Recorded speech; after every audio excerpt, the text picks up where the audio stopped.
जय हिंद, नमस्ते।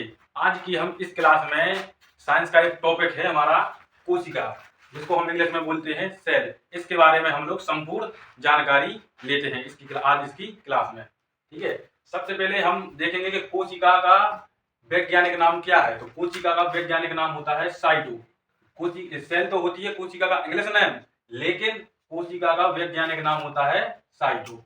अब हम बात करेंगे कोशिका का अध्ययन। तो कोशिका का अध्ययन हम किस में करते हैं, तो उसके लिए बोलते हैं हम साइटोलॉजी। जिसमें हम कोशिका का अध्ययन करते हैं उसको बोलते हैं हम साइटोलॉजी।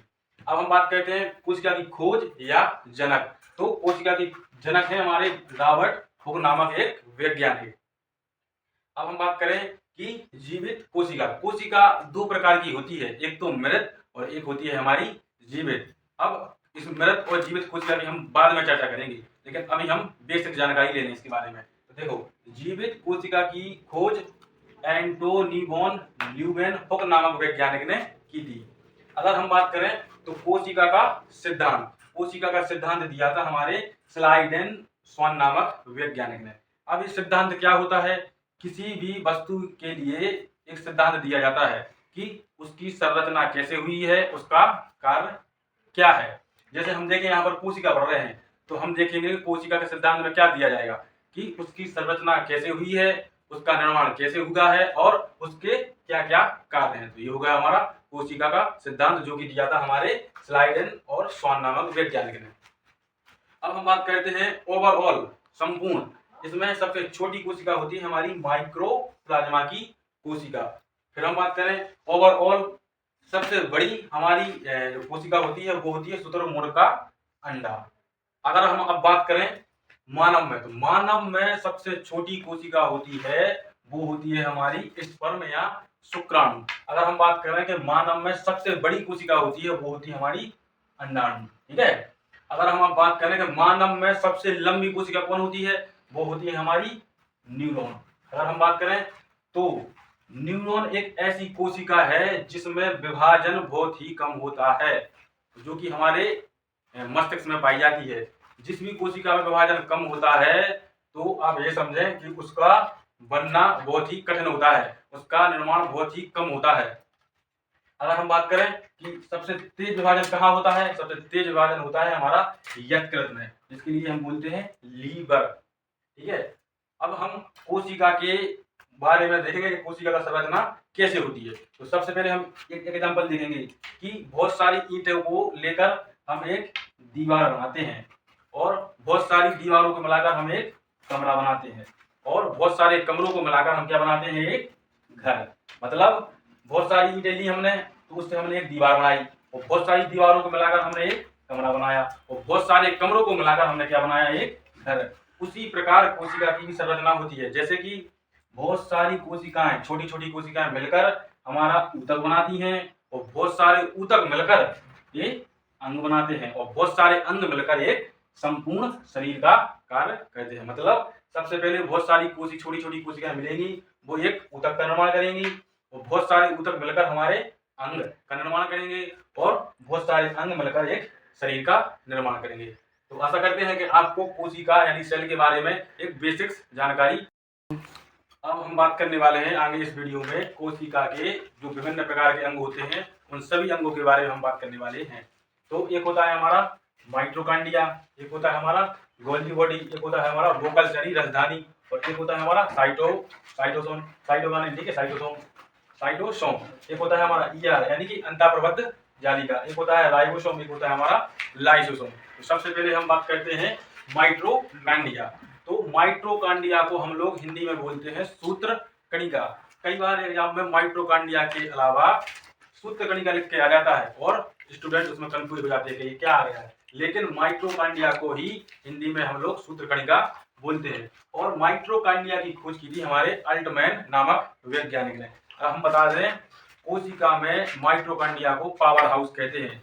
कोशिका में जितनी भी ऊर्जा की आवश्यकता होती है, उस ऊर्जा को निर्माण करना या निर्माण करना, ऊर्जा के निर्माण को माइटोकॉन्ड्रिया ही पूरा संपूर्ण करता है। जितनी भी एनर्जी ऊर्जा की खपत होती है उसको माइटोकॉन्ड्रिया ही पूर्ण करता है। अब हम बात करें दूसरी दूसरा अंग है हमारा गोल्जी बॉडी। गोल्जी बॉडी की खोज कैमिलो गोल्जी नामक वैज्ञानिक ने की थी। अब गोल्जी बॉडी का काम है परिवहन, ट्रांसपोर्ट का काम। जैसे हम अपनी आम लोकल जिंदगी में ट्रांसपोर्ट का काम देखते हैं, वैसे ही कोशिका में गोल्जी बॉडी का काम है परिवहन का करना। गोल्जी बॉडी क्या करती है, अगर कोशिका में किसी भी अंग को प्रोटीन या किसी ऊर्जा की अगर आवश्यकता है तो गोल्जी बॉडी क्या करेगी, उसको उस चीज की खपत को पूर्ण करेगी।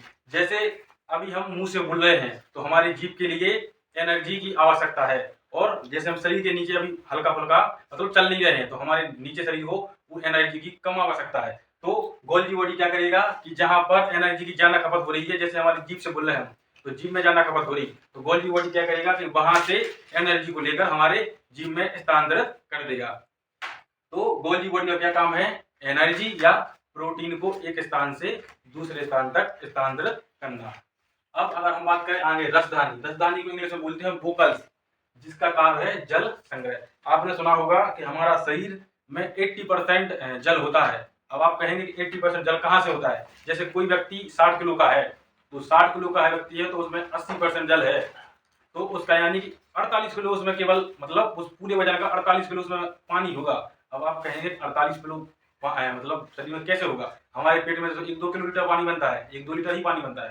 तो जो हमारी कोशिका होती है, कोशिका में हमारे जो वोकल रसधानी होती है, इसमें हमारा पानी एकत्रित रहता है। ऐसे मिला के हमारा वो 80% पानी कवर हो जाता है पूरा। अब हम बात करें तारक काय, तारक काय को इंग्लिश में बोलते हैं सेंट्रोसोम। कई बार आपको क्वेश्चन में सेंट्रोसोम लिखा आएगा और कई बार आ जाएगा आपको तारक काय, तो आपको कंफ्यूज नहीं होना है, जिसकी खोज बोबली नामक वैज्ञानिक ने की थी। तारक काय का एक प्रमुख कार्य होता है कोशिका का विभाजन। कोशिका का विभाजन का मतलब यहाँ पर तोड़ना नहीं होता है, कोशिका का विभाजन का मतलब होता है किसी तोड़ी कोशिका को तोड़कर उसका पुनः निर्माण करना एक या एक से अधिक कोशिकाओं में। मतलब कोशिका को तोड़ के उसका पुनः निर्माण करना एक या एक से अधिक कोशिकाओं में। ठीक है, अब हम बात करते हैं अगला अंग है हमारा अंतः प्रबद्ध जालिका, जिसको हम बोलते हैं इंडोप्लाज्मिक रेटिकुलम। इसको हम बोलते हैं अपनी एक कोशिका है, कोशिका का जो आंतरिक भाग होता है ढांचा कंकाल, उसको ही हम बोलते हैं ईआर, शॉर्ट फॉर्म में बोलता है ईआर। ठीक है, इसको बोलते हैं अंतः प्रबद्ध जालिका, जो शरीर कोशिका के हमारे आंतरिक भाग को कवर करता है। अब अंतः प्रबद्ध जालिका को हम इस प्रकार इस डायग्राम के माध्यम से समझेंगे। देखो ये है हमारी अंतः प्रबद्ध जालिका पूरी, इसको हम दो भागों में डिवाइड करते हैं, एक तो पहला खुरदरा भाग और एक हमारा होता है चिकना भाग। खुरदरा भाग में ये आपको डॉट डॉट दिख रहे हैं, ये है हमारा राइबोसोम। राइबोसोम का कार्य होता है प्रोटीन का निर्माण करना। ठीक है, और जो चिकना भाग होता है, इस चिकने भाग में होता है हमारा क्या, वसा का निर्माण। वसा का निर्माण मतलब वसा का निर्माण होता है इसमें चिकने भाग में, इसके लिए यह चिकना होता है। तो खुरदरे भाग में होता है प्रोटीन, प्रोटीन का निर्माण, और चिकने भाग में होता है हमारा वसा या तेल या फैट का निर्माण। आई होप आपको समझ में आया होगा कि अंतः प्रबद्ध जालिका, अंतः प्रबद्ध जालिका दो प्रकार से डिवाइड करते हैं, एक तो खुरदरा भाग और एक चिकना भाग। खुरदरा भाग में होते हैं राइबोसोम जो कि प्रोटीन का निर्माण करते हैं, और चिकना भाग होता है जो वसा या तेल का निर्माण करते हैं, यानी फैट का निर्माण करते हैं। अब हम आगे बात करते हैं लाइसोसोम। याद रखना राइबोसोम और लाइसोसोम दोनों अलग होते हैं, दोनों के विपरीत कार्य हैं। राइबोसोम का कार्य होता है प्रोटीन का निर्माण करना, और लाइसोसोम की सबसे पहले देखेंगे लाइसोसोम की खोज। इसकी खोज डी दुबे नामक वैज्ञानिक ने की थी। ठीक है, अब एक लाइसोसोम में एक जल अपघटक एंजाइम पाया जाता है। क्या पाया जाता है, जल अपघटक एंजाइम। लाइसोसोम को आत्महत्या की थैली भी कहते हैं। क्या कहते हैं, आत्महत्या की थैली। और जो राइबोसोम में जो अपना जल अपघटक एंजाइम होता है वो क्या करता है, कोशिका का पाचन करता है। अब बहुत सारे बच्चों को कंफ्यूज होता है राइबोसोम और लाइसोसोम में। आप याद रखें राइबोसोम का कार्य है प्रोटीन का निर्माण करना, और लाइसोसोम का मतलब होता है कि कोशिका का पाचन करना। मान के चलो ये है हमारी पूरी कोशिका, कोशिका में ये है हमारा राइबोसोम। किसी भी कारण से राइबोसोम ने कार्य करना बंद कर दिया तो ये यहाँ पर रहेगा, अब ये यहाँ पर गंदगी बन जाएगी, तो इसको हटाने का काम किसका है, इसका हटाने का काम है लाइसोसोम को। लाइसोसोम क्या करेगा, यहाँ से आकर यहाँ पर राइबोसोम के पास में आकर फट जाएगा। तो हमने बताया कि लाइसोसोम में क्या होता है, जल अपघटक एंजाइम, जिससे ये पूरा नष्ट हो जाएगा। तो कई बार क्या होता है कि अगर जैसे राइबोसोम, अंतःप्रबंध जालिका और बाकी जो अंग कार्य करना बंद कर दे तो लाइसोसोम क्या करता है, पूरी ही कोशिका में जाकर फट जाता है और फटने की वजह से उसमें होता है जल अपघटक एंजाइम, इससे वो पूरी कोशिका नष्ट हो जाती है। तो याद रखना, राइबोसोम प्रोटीन का निर्माण करता है और लाइसोसोम मतलब आत्महत्या की थैली कहते हैं, क्योंकि इसमें जल अपघटक एंजाइम होता है, ये कोशिका की सफाई करता है। अब हम बात करते हैं जीव द्रव। जीव द्रव में 80% पानी होता है। अब जीव द्रव को हम दो प्रकार से बांट सकते हैं, कोशिकीय द्रव और एक केंद्रीय द्रव। कोशिकीय द्रव यानी कोशिका में जो द्रव होता है इसको कोशिकीय द्रव कहते हैं, और केंद्रीय द्रव जो न्यूक्लियर है अपना, इसमें जो द्रव होता है इसको केंद्रीय द्रव कहते हैं। आई होप कि आपको कोशिका के बारे में बेसिक्स और ये संपूर्ण जानकारी समझ में आई होगी। तो अब हम इसमें पढ़ रहे थे क्या, कोशिका के विभिन्न प्रकार के जो अंग होते हैं। कौन कौन सा पढ़ा हमने? सबसे पहले एक कोशिका की झिल्ली हो गई।